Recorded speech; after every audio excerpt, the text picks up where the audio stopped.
talking about the pay for play argument. There are two sides to this argument, people for and people against paying college athletes. Each side has their just reason for believing their own way. A little background evidence into this argument is in 2019, California passed a law that said any amateur collegiate athletes should be compensated and paid for their likeness and their names.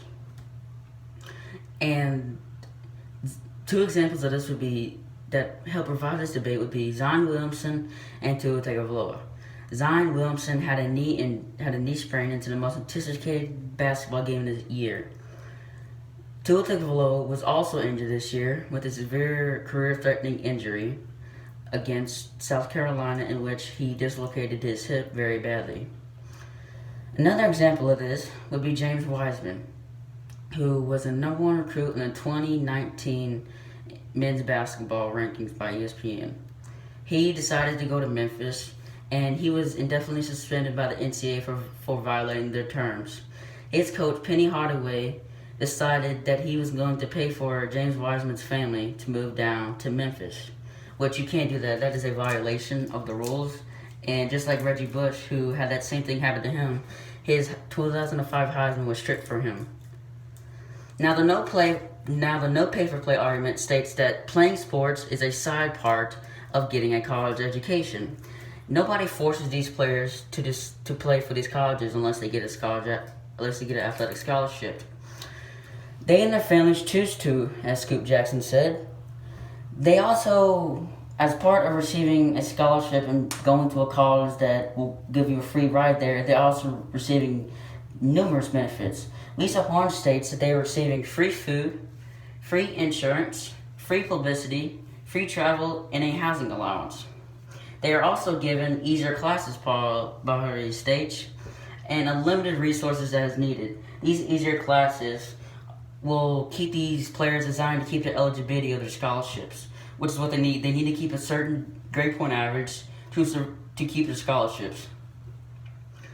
They also say that the resources they have that are limited, they can have human alarm clocks to wake them up and help them do anything they need. They have unlimited tutors at their side, and another reason why they should not be paid is because colleges were not meant for people to be paid. They were meant for people to go there and learn the education to further themselves, then to go on to the next level to gain money, which is what these players will do if they get drafted and go into the NFL or NBA or MLB.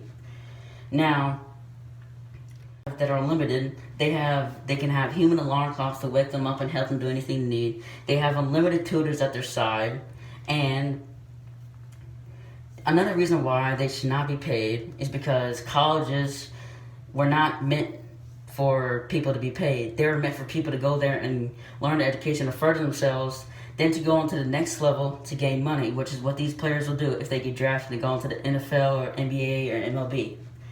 Now the pro side states that it violates the Sherman Act and National Labor Act, which are very important job relation acts in the United States history, which is very bad because that would be going against these athletes' laws, which is not very good.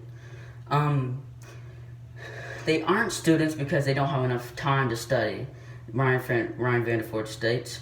Many of these student athletes or college athletes are coming home from practicing conditioning or playing games and are tired and don't want to do anything but rest. So this makes their GPAs average, which could eventually make them lose their scholarships, which is what they were trying to do.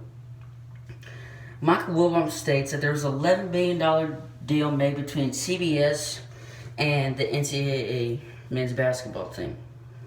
This was a thing that said CBS would be the sole television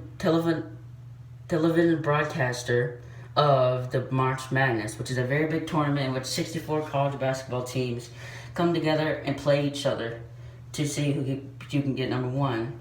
Now, during this argument that Michael Wilbon states that these college athletes should not be given, they should not divide this money upon them, but they should at least be compensated for what they are.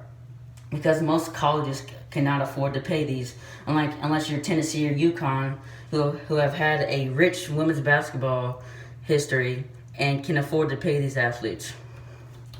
Now, these athletes, since most of the time it's taken up by conditioning, practicing, and playing the games, they don't have enough time to make money, which means that it makes it harder and less stress for them. So whenever they do get a job, as Paul Daugherty states, who is a teacher at Ohio, says that some of his athletes are coming into class and falling asleep, which is not very good.